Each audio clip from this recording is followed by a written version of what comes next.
Bismillahirrahmanirrahim. Assalamualaikum warahmatullahi wabarakatuh. Langsung saja di sini saya akan menerangkan materi perkembangan dan ruang lingkup sosiologi kurikulum dan ruang lingkup kajian hidden kurikulum.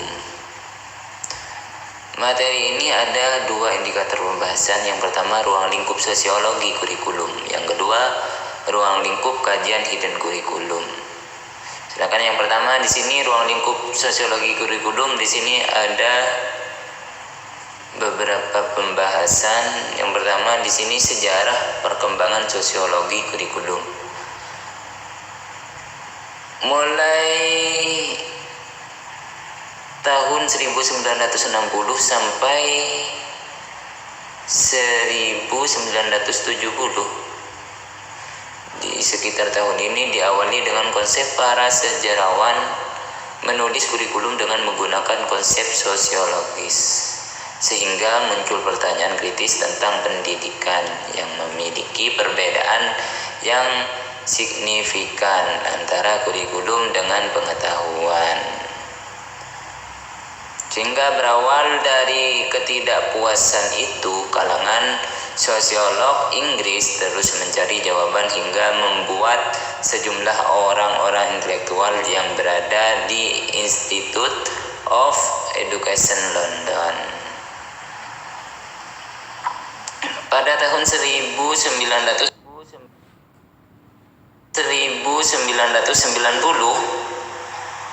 lembaga ini berada di naungan University of London yang memusatkan perhatian pada kajian pendidikan dari berbagai perspektif.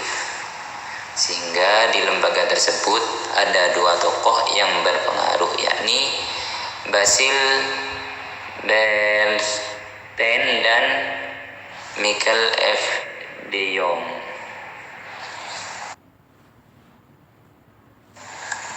Terus tokoh-tokoh perintis sosiologi kurikulum, di sini ada 3 tokoh. Yang pertama Basil Bernstein, dan yang kedua Michael F. de Jong, dan yang ketiga Johann Mayer. Sedangkan ruang lingkup sosiologi kurikulum di sini ada 2. Yang pertama sosiologi kurikulum dan yang kedua studi kurikulum.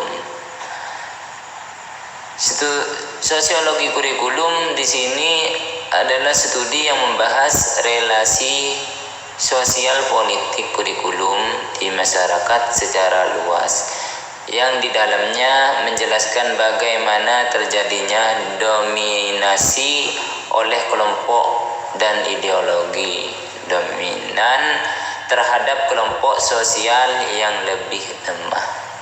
Sedangkan studi kurikulum di sini cenderung membahas berbagai teknik dan praktik kurikulum di sekolah dan khususnya kelas, yaitu membahas tentang desain, implementasi, dan evaluasi kurikulum.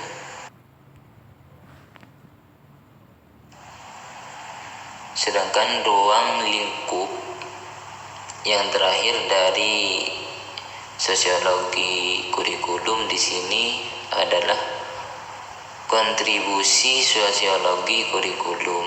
Di sini ada 2, secara teoritis dan secara praktis.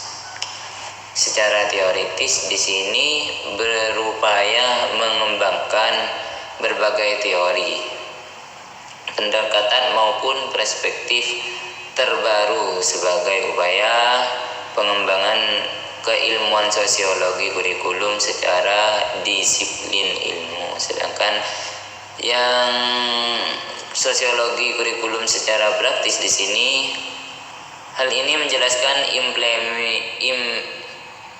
implikasi kritis sosial praktis kurikulum tersebut dalam melahirkan kesadaran kritis dan kalangan aktor yang terlibat dalam pendidikan, yang meresap dalam rasionalitas dan diri mereka. Selanjutnya kajian hidden kurikulum. Di sini ada 4 ruang lingkup kajian hidden kurikulum. Yang pertama sejarah perkembangan, yang kedua definisi-definisi, yang ketiga fungsi-fungsinya, dan yang keempat aspek-aspeknya. Sejarah munculnya hidden kurikulum. Yang pertama di sini dari Philip W. Jackson. Jackson secara kritis mencari jawaban kekuatan utama apa yang terjadi di sekolah sehingga bisa membentuk habitus budaya seperti kepercayaan, sikap, dan pandangan murid. Konsep hidden kurikulum menurut Jackson yaitu murid dapat mempersiapkan dalam kehidupan yang dianggap membosankan dalam masyarakat industri. Konsep ini menjadi kelebihan Jackson dalam berbagai karyanya dan menunjukkan praktik hidden kurikulum dalam kelas selama periode mulai 1950 sampai 1960. Definisi hidden kurikulum. Di sini ada banyak versi. Yang pertama di sini dari Jackson 1968 menyebutkan sebuah aturan-aturan sosial dan perilaku yang diharapkan berdasarkan pada suatu yang tidak tertulis. Sedangkan menurut Jean Martin 1976 di sini adalah sesuatu yang melekat dalam struktur sosial, otoritas, pengalaman guru, dan berbagai aturan yang mengatur relasi murid di dalam sekolah. Sedangkan yang ketiga menurut Samuel B. dan Herbert 1976 di sini adalah komponen yang terdiri atas kemampuan intelektual, kepribadian, dan orientasi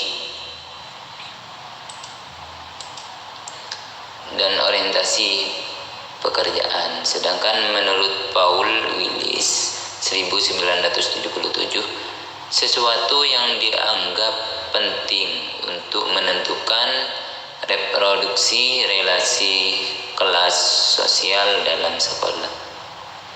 Dan sedangkan menurut Megan 1981 adalah segala sesuatu yang dipikirkan oleh sekolah dan sering tidak diucapkan oleh para guru. Dan yang terakhir di sini menurut Henry Giroux 1983 adalah sesuatu yang tidak tertulis seperti norma, nilai, kepercayaan yang melekat atau terikat serta transmisikan pada murid berdasarkan rutinitas dan hubungan sosial. Sedangkan fungsi hidden kurikulum di sini yang pertama memberikan pendalaman tentang kepribadian, norma, nilai, dan kepercayaan yang tidak dijelaskan secara kompleks di kurikulum formal. Yang kedua di sini berfungsi bagi murid sebagai bekal dalam fase kehidupannya di kemudian hari. Sedangkan yang ketiga dapat menciptakan masyarakat yang demokratis. Sedangkan yang keempat di sini menjadikan sebuah mekanisme dan kontrol sosial yang efektif terhadap perilaku murid maupun guru sebagai sosok panutan yang siap transmisi pengalaman pada murid. Sedangkan yang kelima di sini dengan fungsi yang kelima di sini dengan berbagai sumber hidden kurikulum itu dapat meningkatkan motivasi dan prestasi murid dalam belajar. Sedangkan aspek-aspek hidden kurikulum di sini ada dua. Yang pertama aspek struktural, yang kedua aspek kultural. Aspek struktural di sini menjelaskan tentang pembagian kelas, berbagai kegiatan di luar kegiatan belajar ekstrakurikuler, berbagai fasilitas yang disediakan oleh sekolah dan yang mendukung pembelajaran di sekolah.